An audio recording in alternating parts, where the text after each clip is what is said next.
All right मंडळी. So गेली कित्येक दिवस आम्ही सगळेच जण ॲक्चुअली ट्रॅव्हल करत होतो. त्यामुळे फार जास्त हेळसांड झाली. म्हणजे अगदीच व्हिडिओसुद्धा वेळेवरती नाही येऊ शकले. त्याकरता मी क्षमा मागते पण तुम्ही सगळेजण किती समजूतदार आहात यार. म्हणजे Instagramवरती तुम्ही सगळ्या जणांनी डी-एम्स केलेत आम्हाला किंवा मेसेजेसच्या माध्यमातून तुमचं प्रेम, तुमचा सपोर्ट आमच्यापर्यंत पोहोचवल्याबद्दल खूप खूप धन्यवाद. आता आजचा व्हिडिओ फार महत्त्वाचा आहे कारण इंग्रजांच्या लॉजिकनुसार बेसिकली 2025चं हे वर्ष संपतंय आणि डिसेंबर 31च्या आधी म्हटलं हा व्हिडिओ येऊच दे बाबा, तुम्हा सगळ्यांच्या विनंतीचा मान ठेवत आणि त्याचमुळे आजच्या व्हिडिओमध्ये आपण बघणार आहोत टॉप 10 मराठी सिनेमे जे मी कंटेंटच्या हिशोबाने शॉर्टलिस्ट केलेले आहेत. म्हणजे त्यांचा ॲक्चुअल बॉक्स ऑफिसवरती किती बिझनेस झाला किंवा कशा पद्धतीने महाराष्ट्रातल्या कुठल्या रिजनमध्ये कुठल्या सिनेमाला कशा पद्धतीने रिसीव्ह केले गेले, ह्या सगळ्या गोष्टी न बघता तर मूळतः कंटेंट इज द किंग या एका वाक्यावरती मी बिलीफ ठेवणारी एक सिनेफाईल व्यक्ती आहे. त्याचमुळे आजची जी यादी आहे टॉप 10 मराठी सिनेमांची ती आपण कंटेंटच्या हिशोबाने बनवलेली आहे. त्यामुळे होऊ शकतं की तुमची यादी वेगळी असेल, माझी यादी वेगळी असेल. पण सुरुवातीलाच तुम्हाला सगळ्यांना एक विनंती करते की याचा व्हिडिओ लाईक नक्कीच करा. पण कमेंटमध्ये तुमची टॉप 10 ची यादी कुठली होती 2025 ची ते मला लिहायला अजिबात विसरू नका. पटापट सुरुवात करूया आजच्या व्हिडिओला. सगळ्यात आधी आता 10व्या क्रमांकावर आहे फर्स्ट क्लास दाभाडे. हेमंत ढोमे दिग्दर्शित हा जो सिनेमा होता तो खऱ्या अर्थाने 3 बहीण भावंडांची कथा आपल्या सगळ्यांसमोर घेऊन आला. तीनही बहीण भावंड अतिशय रिलेटेबल कॅरेक्टर्स होते. त्यांचे संवाद, त्यांची एकंदरीत देहबोली, ज्या पद्धतीने त्यांचं अटायर, कॉस्ट्यूम, मेकअप, ज्या पद्धतीची भाषा ते बोलत होते किंवा ज्या पद्धतीने हेळसांड अरे-तुरे हडतूड करत होते एकमेकांना किंवा अशाच प्रकारचं वातावरण आपल्या सगळ्यांच्या घरी असतं हे आपण जाणतो आणि त्याचमुळे ते तीनही बहीण-भावंड हे खूप जास्त रिलेटेबल मला वाटले. त्यातल्या त्यात ह्या तीनही बहीण-भावंडांची आपापल्या आयुष्यातली काही वादळ होती. हे असताना सुद्धा एक कुटुंब म्हणून त्यांना जोडणारा एक अदृश्य धागा जो अत्यंत प्रेमपूर्वक हेमंत ढोमे आपल्या सगळ्यांसमोर मांडण्यात यशस्वी नक्कीच झाले. या सिनेमाची सगळीच गाणी सुंदर होती, लक्षात राहण्याजोगी होती. एकंदरीत बीजीएम, ओव्हरऑल स्टार कास्ट आणि काही हसवणारे आणि काही रडवणारे क्षण एकत्रितपणे लक्षात ठेवता हा सिनेमा 10व्या क्रमांकावरती नक्कीच येतो. 9व्या क्रमांकावरती येतो बिन लग्नाची गोष्ट. हा सिनेमा मला खरं तर आधी वाटलं की लिव्ह इन रिलेशनशिपला प्रमोट करू पाहतोय की काय, पण नाही. आयुष्यातली आपली माणसं, लग्न, नातेसंबंध आणि एकंदरीत 2 व्यक्तींमधला असलेला नात्याचा ओलावा ह्या सगळ्या गोष्टींचं एक सुंदररित्या महत्त्व पटवून देणारा हा सिनेमा माझ्यासाठी ठरला आणि त्याचमुळे रिअल लाईफ आणि रील लाईफवरती दोन्ही ठिकाणी प्रिया बापट आणि उमेश कामतला भरभरून प्रेम देणारे आपले सगळे प्रेक्षक चाहते मंडळींनी सुद्धा या चित्रपटाला सुंदर असा रिस्पॉन्स दिला होता. हा चित्रपट ॲक्चुअली आपल्याला खूप जास्त हसवतो सुद्धा, खूप जास्त रडवतो सुद्धा आणि त्यातल्या त्यात गिरीश ओक यांचा एक मोनोलॉग मला आजही ठळकपणे शाबूत तसाच लक्षात आहे. या चित्रपटाची ओव्हरऑल सिनेमॅटोग्राफी पाहता, कलर पॅलेट्स पाहता, प्रोडक्शन डिझाइन, सेट डिझाइन ह्या सगळ्या गोष्टी पाहता हा सिनेमा 9व्या क्रमांकावरती नक्कीच येतो. पुढचा क्रमांक आहे 8वा क्रमांक आणि 8व्या क्रमांकावरती मी नक्की कुठल्या चित्रपटाला ठेवावं याच कोड्यात असताना अभंग तुकाराम हा चित्रपट बाजी मारतो आणि 8व्या क्रमांकावर मला ठेवावासा वाटतो. अभंग तुकाराम या चित्रपटामध्ये जगद्गुरू संत श्रेष्ठ श्री तुकाराम महाराज यांच्या संपूर्ण आयुष्यातले काही ठळक प्रसंग घेतलेले आहेत आणि त्या प्रत्येक प्रसंगावर फार काळजीपूर्वक आणि मॅच्युरिटीने प्रकाश टाकण्याचा प्रयत्न केलेला दिसतो. दिग्पाल लांजेकर हे नेहमीच एक चर्चेत असणारी व्यक्ती आहे when it comes to Marathi film industry आणि त्यांचा श्री शिवराज अष्टक याच्या व्यतिरिक्त धार्मिक चित्रपट बनवण्यामध्ये सुद्धा तितकाच मोठा वाटा आहे आणि इथून मागे त्यांचे जेवढे चित्रपट त्यांनी बनवलेले होते ते बऱ्याच ठिकाणी आपल्याला मालिकेसारखे वाटायचे. पण ह्या चित्रपटामध्ये ओव्हरऑल मेकअप, त्याच्यानंतर सेट डिझाइन ज्या पद्धतीने केलेलं आहे, त्याच्यानंतर ज्या पद्धतीने संवाद लिहिलेले आहेत, सुंदररित्या अभंग रचलेले आहेत आणि सगळ्या गाण्यांना अभंगांचा जो पारंपरिक स्पर्श दिलेला आहे, तो आत्तासुद्धा तितकाच शाबूत माझ्या डोळ्यात देखत आहे आणि त्यातल्या त्यात या संपूर्ण चित्रपटातला तो एक प्रसंग, जिथे मी अगदी ढसाढसा रडत होते. जिथे संत तुकाराम महाराजांना दृष्टांत होतो संत ज्ञानेश्वर माऊलींचा. कमाल असा हा चित्रपट आहे. संपूर्ण कुटुंबासोबत बघण्याचा हा चित्रपट आहे. मला अजूनही आठवतं या चित्रपटाचा रिव्ह्यू देतेवेळी मी सगळ्या महाराष्ट्रातल्या तमाम नेत्यांना रिक्वेस्ट केली होती, की बाया नाचवण्यापेक्षा महापुरुषांच्या जयंतीवरती तुम्ही अशा प्रकारचे सिनेमे चौका-चौकामध्ये दाखवा. जसं तुम्ही छावा हा सिनेमा दाखवला होता. किमान चांगले संस्कार तरी देऊन एक नवीन पिढी घडवण्याचं पुण्य तरी तुम्हाला मिळेल.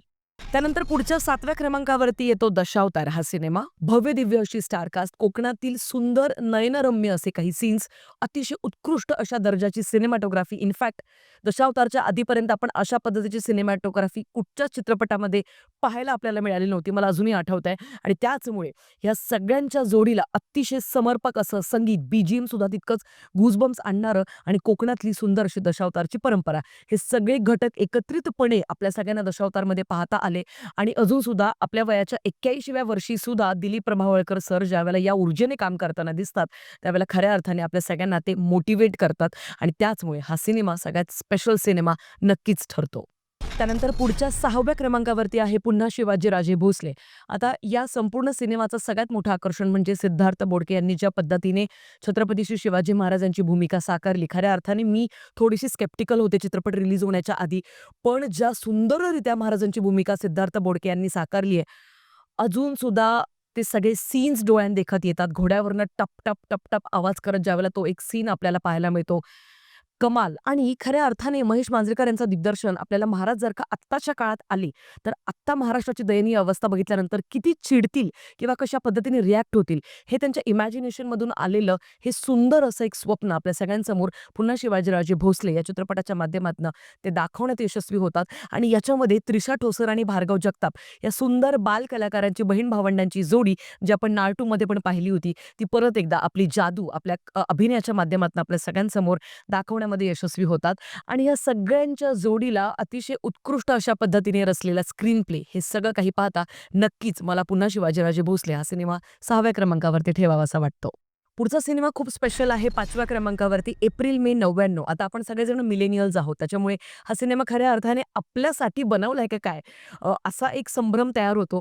पण आपल्या आधीच्या सगळ्या पिढ्या सुद्धा या चित्रपटाशी तितकंच रिलेट करतील असं मला वाटतं. उन्हाळ्याच्या सुट्ट्यांमध्ये सोशल मीडिया नव्हतं, मोबाईल फोन नव्हता, फार काही टेक्नॉलॉजी नव्हती, काहीच नव्हतं. तरी सुद्धा आपल्या सगळ्यांना प्रेम करता येत होतं, आपल्या सगळ्यांना बागडता येत होतं, खेळता येत होतं. अगदी दिवसभर बाहेरच लोळत पडायचो मातीमध्ये, माखून यायचो घरी तेव्हा घरच्यांचे धपाटे खायचो. पण तरी सुद्धा तो सुवर्ण काळ आपल्याला इतक्या मोठ्या पडद्यावरती एप्रिल मे 99 चित्रपटामध्ये पाहता आला आणि खऱ्या अर्थाने या चित्रपटाचं जेव्हा मी कौतुक करायला घेतेच आहे, तर सिनेमॅटोग्राफीचं प्रचंड कौतुक व्हायला पाहिजे. मला एक गोष्ट बघून खूप आनंद झाला ज्यावेळेला मी आता एक समरी लिहित होते संपूर्ण 2025ची, की मराठी सिनेमासृष्टीमध्ये चांगली सिनेमॅटोग्राफी पाहायला मिळतीये. कारण तीच एक अशी गोष्ट होती ज्याच्यामध्ये आपण प्रचंड मला असं वाटतं, की मागे होतो आणि आपल्याला नाही ते कोप अप करता येत होतं. पण हा चित्रपट इतका देखणा बनलाय, की याची नजर काढावी असा हा सिनेमा आहे. तर बेसिकली टेक्नॉलॉजीच्या व्यतिरिक्त सुद्धा काहीच प्रिटेंड करण्याची गरज नाहीये, हे लक्षात ठेवून सुद्धा मैत्री करता येते. ह्या सगळ्या गोष्टी फारच नाजूकतेने आणि तितक्याच माझ्या चेहऱ्यावरची स्माईल तुम्हाला सगळ्यांना सांगत असेल, की किती आनंद होतोय मला या चित्रपटाबद्दल बोलताना. तर तितक्याच हळुवारपणे आपल्या सगळ्यांसमोर त्या गोष्टी मांडल्या जातात आणि अगेन याच्यामधली आजीची जी भूमिका होती ती सुद्धा मला खूप खास वाटली. ओव्हरऑल एप्रिल मे 99 हा चित्रपट एक चित्रपट नसून तो एक अनुभव आहे, ज्याला वारंवार व्हिजिट करायला मला नक्कीच आवडेल असा हा चित्रपट. म्हणून 5व्या क्रमांकावरती. पुढचा चित्रपट आहे जारण. खरं तर हा चित्रपट हॉरर म्हणून मी पाहायला गेले होते, पण तो हॉरर नाहीये. तो एक सायकॉलॉजिकल थ्रिलर सिनेमा आहे. हे ज्यावेळेला मला कळलं ॲक्चुअल सिनेमागृहामध्ये चित्रपट पाहताना, तेव्हा सुद्धा माझा जास्त हिरमोड झाला नव्हता.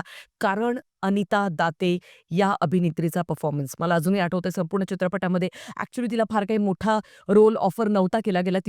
तिच्या रोलची लेंथ फार कमी होती. पण तरी सुद्धा ज्यावेळेला ती आली ना, तिचा एक ऑरा होता संपूर्ण चित्रपटामध्ये. तिला बघता क्षणीच असं बिलिव्हेबल सगळ्या गोष्टी वाटत होत्या, की हो, ही ती बाई असू शकते जी करणी करते. ही ती बाई असू शकते जिला घाबरायचंय. ही ती बाई असू शकते जिच्यापासून 10 हात लांब राहायचंय. आणि अशा पद्धतीचं पात्र तिचं असताना तिने 100% नाही तर 1000% त्या पात्राला तिने न्याय दिला होता. त्या समवेतच डोक्यात चालणारे गोंधळ, भीती, स्वप्न आणि भ्रम या सगळ्यांच्या कचाट्यात सापडलेली अमृता सुभाष आपल्याला तिच्या चेहऱ्यावरचे विविध एक्सप्रेशन्सच्या माध्यमातनं ती भीती, ती सायकॉलॉजिकल जी काही सगळ्या गोष्टी तिच्या आयुष्यात सुरू आहेत, त्या सगळ्या दाखवण्यामध्ये यशस्वी होते आणि त्याचमुळे या संपूर्ण चित्रपटाच्या 2 अभिनेत्रींनी अक्षरशः हा चित्रपट त्यांनी आपल्या खांद्यावरती उचलून गाजवलाय, हे म्हटलं तर वावगं ठरणार नाही. खतरनाक सिनेमॅटोग्राफी, जबरदस्त एडिटिंग आणि डार्क टोनला मेंटेन करणारे ते कलर पॅलेट्स आणि या सगळ्यांच्या जोडीला होतं ए.व्ही. प्रफुल्लचंद्र यांचं बीजीएम. अतिशय सुंदर cherry on the cake moment होता. त्याचमुळे जारण या चित्रपटाला मी 4थ्या क्रमांकावरती नक्कीच ठेवेल. 3ऱ्या क्रमांकावरती आहे आरपार हा सिनेमा. खूप काळापासून नवीन स्टाईलने चित्रपट बनवारे, नव्या पिढीला सुद्धा कनेक्ट होता येईल असे काही पात्र लिहा, असे काही संवाद लिहा, असा चित्रपट घेऊन या, अशा वारंवार मागण्या होत असतानाच आरपार हा चित्रपट ललित प्रभाकर आणि ऋता दुर्गुळे आपल्या सगळ्यांसाठी घेऊन आले आणि खऱ्या अर्थाने आपल्या सगळ्या मिलेनियल्स आणि जेनझीसाठी ती एक सुंदर अशी मेजवानी नक्कीच ठरली. नवीन पिढीला रिलेटेबल वाटतील असे पात्र, तितकेच रिलेटेबल त्यांचे संवाद आणि ललित प्रभाकर आणि ऋता दुर्गो या दोघांचाही अतिशय उत्कृष्ट दर्जाचा अभिनय, ह्या सगळ्या गोष्टींमुळे आरपार हा चित्रपट ठळकपणे 2025 मध्ये आपलं स्थान कमावतो. या चित्रपटाचं आणखीन एक वैशिष्ट्य म्हणजे संगीत आणि गाणी तितकीच सुमधुर होती आणि आज सुद्धा याचा संपूर्ण जुकबॉक्स मी नेहमीच ऐकत असते. इतकाच रिलेटेबल तो मला वाटतो. ऋता दुर्गुळेचे जर का तुम्ही चाहते नसाल, तर हा चित्रपट पाहिल्यानंतर तुम्ही नक्कीच तिचे चाहते होणार आहे.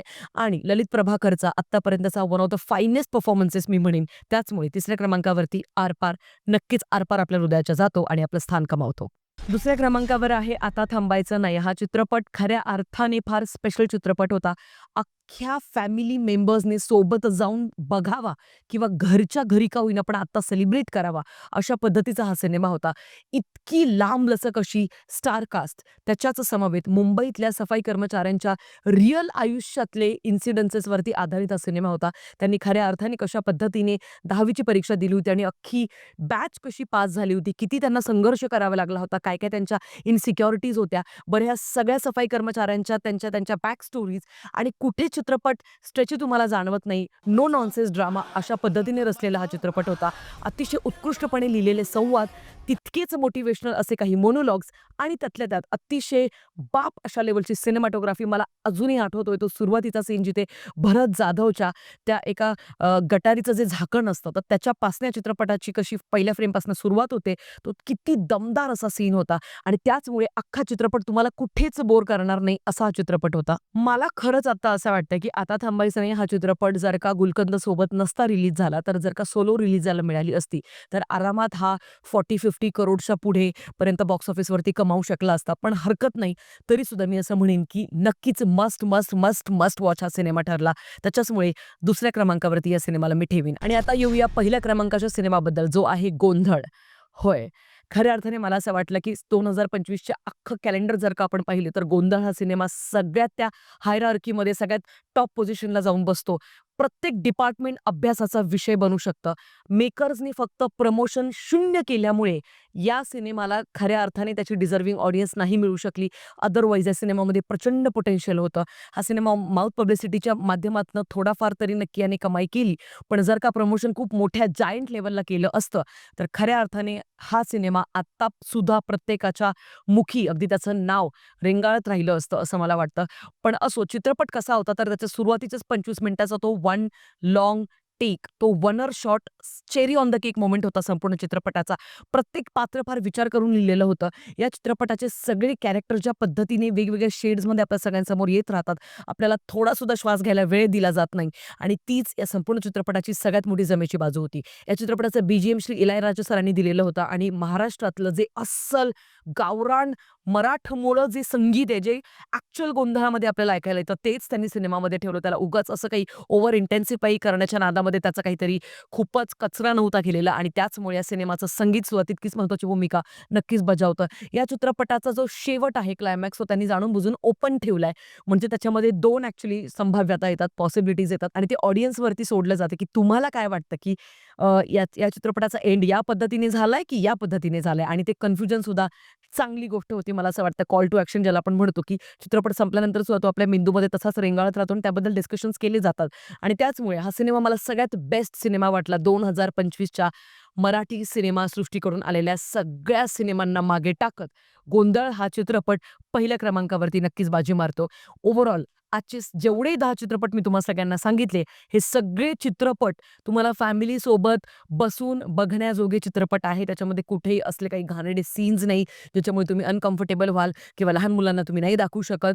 हां, फक्त गोंधळ हा सिनेमा मी असं म्हणेन, की लहान मुलांना नका दाखवू, कारण त्याच्यामध्ये काही असे सीन्स आहेत जे व्हायलन्स दाखवलेलं आहे, तर ते कदाचित त्यांना थोडेफार डिस्टर्ब करू शकतात मेंटली. पण बाकीचे सगळे सिनेमे तुम्ही संपूर्ण कुटुंबासोबत बसून बघू शकताय. तुमची लिस्ट काय आहे टॉप 10 मराठीची, ती मला 2025ची कमेंट सेक्शनमध्ये कळवायला प्लीज विसरू नका. आणि असेच व्हिडिओ येत राहतील सॅटेलाइट्स मराठीवरती. थोडंसं प्लीज सांभाळून घ्या. जर कधी-कधी काही इमर्जन्सी आल्या तर ट्रॅव्हल करावं लागतं, इकडे-तिकडे जावं लागतं. पण तुम्हा सगळ्यांच्या प्रेमासाठी खूप-खूप धन्यवाद गाईज. भेटूया पुढच्या व्हिडिओमध्ये. तोपर्यंत प्लीज स्वतःची काळजी घ्या आणि सबस्क्राईब केलं नसेल तर करा. Peace out.